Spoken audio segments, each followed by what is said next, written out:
Hey guys, thanks for tuning in to Dirt Bike Channel. I'm your host Kyle Brotherson, and today we're talking about the SXS skid plate. Stick around.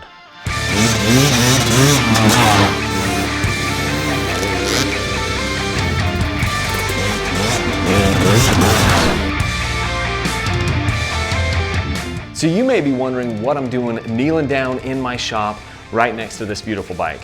This happens to be a 2017 KTM 300XC, and this is a bike where I wanted to put a skid plate on the bike to protect it from bashing over roots and rocks, but I also wanted to put a linkage guard on the bike to be able to protect my linkage. A lot of us out there have used some of these expensive linkage guards, and there's some good ones out there. But wouldn't it be cool if your skid plate incorporated a linkage guard into it? Well, that's exactly what we have here with this SXS skid plate, this glide plate here.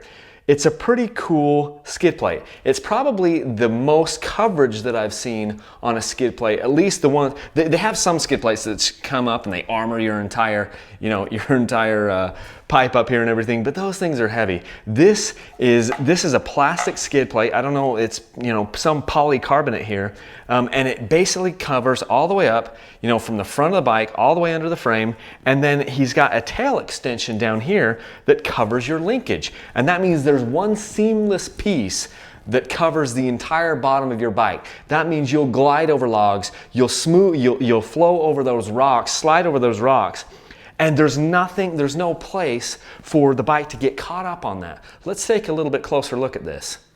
Take a look at this beauty. It's one seamless piece that comes all the way out from under your pipe, comes down around the frame, and then has this tail extension here that covers your linkage. There's nothing here to bind, there's nothing here to grab. There's a little bit of a mounting bracket right here that you might encounter, but this thing is pretty slick.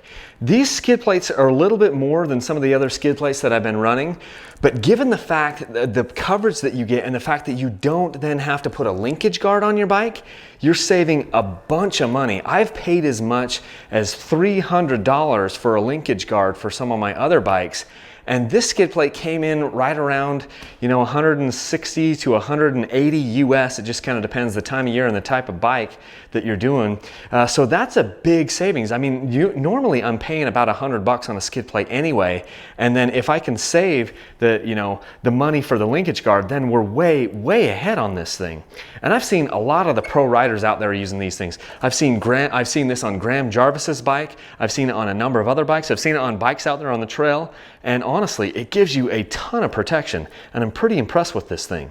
As you guys know, I only do real world reviews on this channel, and so I won't review or talk about a product unless I have some actual first-hand experience with it. And this skid plate now, I have 2.5 or 3 hours on the bike, and I haven't gone through anything super nasty, but I know because of the way that this thing is built and the way that it fits, it's going to protect my bike through anything that I can throw at it, and it's not going to have anything here to catch on, and it's going to protect my linkage. As far as protection, it's got great protection. He's even got, on this particular model, he's even got this flap that comes up over your auxiliary spring. So that was cool. As far as installation, this was the most difficult skid plate that I've ever installed. And I'm not saying it's impossible to install, I'm just saying that most skid plates are basically just really easy. Because of the way that this one in particular is designed on this 300XC, this 17 300XC, there's a mounting bracket that comes up here and mounts up over the top of your frame.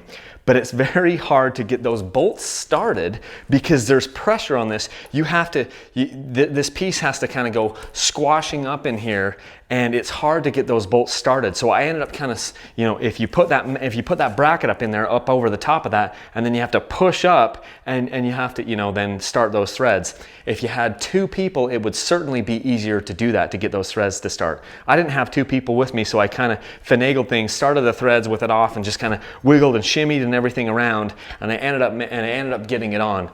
But it was more difficult than any other skid plate I've put on. But the fact is, it's going to be awesome. This one on this bike is not going to have to come off. The skid plate is not going to have to come off when I change the oil because of the way that the oil plug works on this one. But you might want to take a look and see if you've got a 4-stroke, you might want to take a look and see what's going on with that. And if you have to pull this thing on and off every time you change the oil, that could be a problem. But I haven't tried it on any of those other bikes. I've only tried it on this one. And so far, I'm very, very pleased at this skid plate. As you can see on this bike, here's the drain plug coming out the side for the gear oil. So this will be, we'll be able to have gear oil changes on this bike without taking this skid plate off, which is a big plus. Not sure if some of the 4-strokes will be able to do that or not. You'll have to check your bike in particular. All in all, this is a pretty cool product from a guy who lives up in Idaho. He makes these things, and I highly, highly recommend this. I know it's a little bit expensive for a skid plate, but then again, you're not going to have to put a linkage guard on your bike, and their tagline is destroy the competition, not your linkage. So I'll have some links down in the video description of where you can go to find these things. And if you've got some comments, basically leave them down below. Want to hear what your thoughts are. If you like these videos, please remember to click the like button, subscribe to the channel, and share with all your friends. There's a lot of ways that you can support us through our Patreon link or through our parts link through dirtbikechannel.com. Anyway, I'll leave all that stuff down in the description. And until next time, thanks for watching, guys. Hey guys, if you didn't already know, Patreon is the best way to support Dirt Bike Channel. We've got some really cool rewards over there, so click on the link up here that you see to become a patron. That'll take you directly to our site, and you can check everything out. You can donate as little as $1 per month, and it would really, really help us out. Thanks a ton, guys.